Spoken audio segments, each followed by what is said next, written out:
Assalamualaikum warahmatullahi wabarakatuh dan salam sejahtera. Terima kasih banyak kerana sudi datang untuk menonton video saya pada hari ini.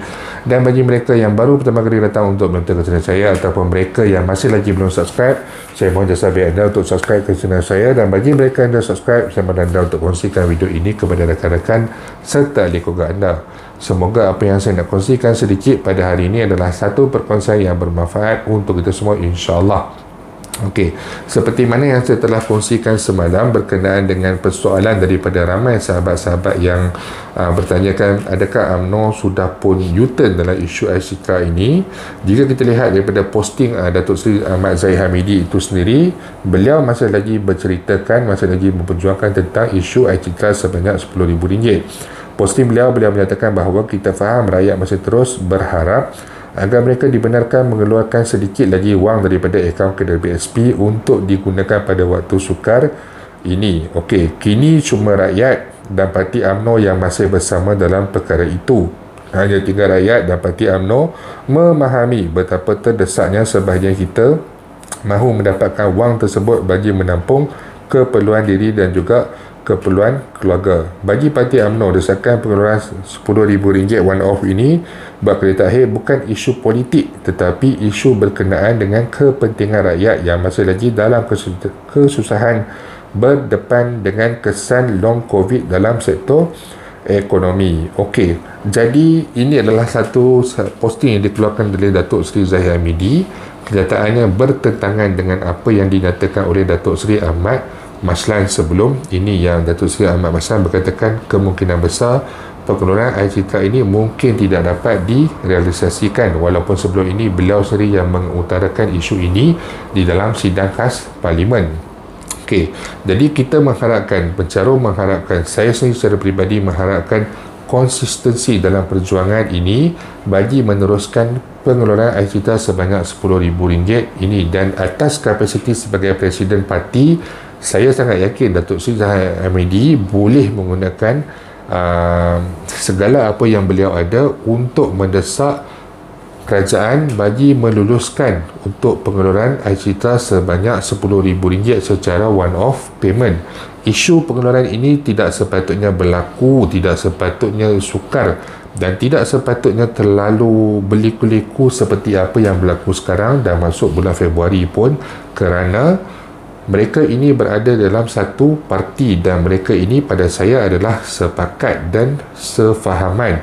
Namun kita sebagai rakyat yang memerhati, kita sebagai pencarum yang memerhati, masih lagi tidak mendapat sebarang logik kenapa perkara ini tidak dapat dilaksanakan, kenapa perkara ini tidak dapat direalisasikan, melainkan isu tuntutan ini hanyalah polemik politik semata-mata. Seperti yang saya telah nyatakan sebelum ini, jika dulu mereka tidak mempunyai orang kata kuasa di dalam kepimpinan yang secara menyeluruh, tetapi Tan Sri Muhyiddin Yassin dapat melaksanakan 3 pengeluaran daripada skim KBSP, walaupun pengeluaran daripada caruman kita sendiri ini bukanlah satu perkara yang boleh membanggakan, tetapi pengeluaran ini sedikit sebanyak dapat membantu ramai pencarum di luar sana untuk meneruskan kehidupan mereka, untuk membolehkan mereka mencari pekerjaan yang baru. Walaupun pelbagai kata-kata telah dikatakan kepada kepimpinan yang terdahulu, dikatakan pelbagai perkara yang tidak elok kepada Tan Sri Muhyiddin Yassin,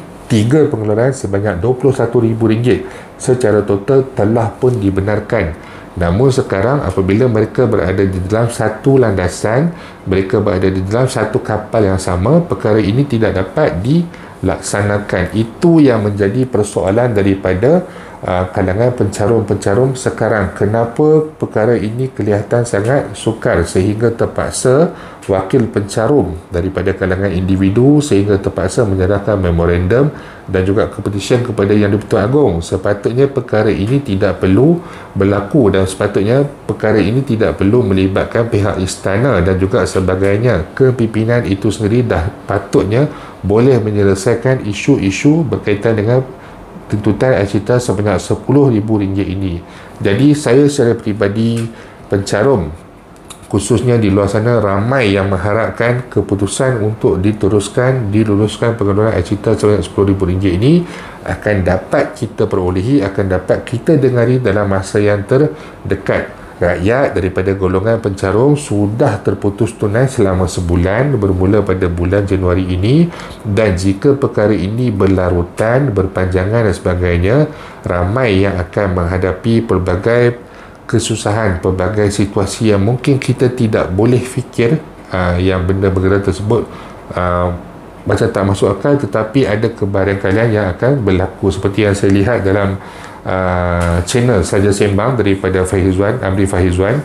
Beliau ada berkongsikan satu live masa beliau di Istana Negara, yang mana satu daripada pencarum ini mengatakan bahawa sampai terpaksa, ada satu cadangan ke macam mana, sampai terpaksa orang kata mematahkan kaki jadi OKU untuk mendapatkan allowance semata-mata nak dapatkan duit bagi meneruskan kehidupan. Takkan rakyat perlu buat sampai sedemikian rupa untuk teruskan hidup mereka? Ini adalah satu perkara yang tidak sepatutnya berlaku di dalam negara kita. Jadi saya secara peribadi agak kecewa dengan kenyataan yang bercanggah, tetapi masih lagi bersyukur dan masih lagi lega dengan kenyataan Datuk Seri Zahid Hamidi, dan mengharapkan kenyataan dan juga perjuangan ini konsisten dan bukan hanya polemik semata-mata. Kita berharap keputusan untuk pelaksanaan dan juga kelulusan citra sebanyak RM10,000 dapat kita dengari dalam tempoh masa yang terdekat ini. Itu saja yang saya nak tekankan dan nak kongsikan sedikit pada hari ini. InsyaAllah jika ada sebarang perkembangan terbaru, saya akan berkongsikan kepada anda semua kelak. Dan bagi mereka yang mempunyai sebarang masalah, pandangan ataupun sebarang persoalan, anda boleh utarakan di ruangan YouTube ataupun di ruangan Facebook saya. InsyaAllah kita akan jumpa lagi. Jangan lupa untuk share, jangan lupa untuk subscribe.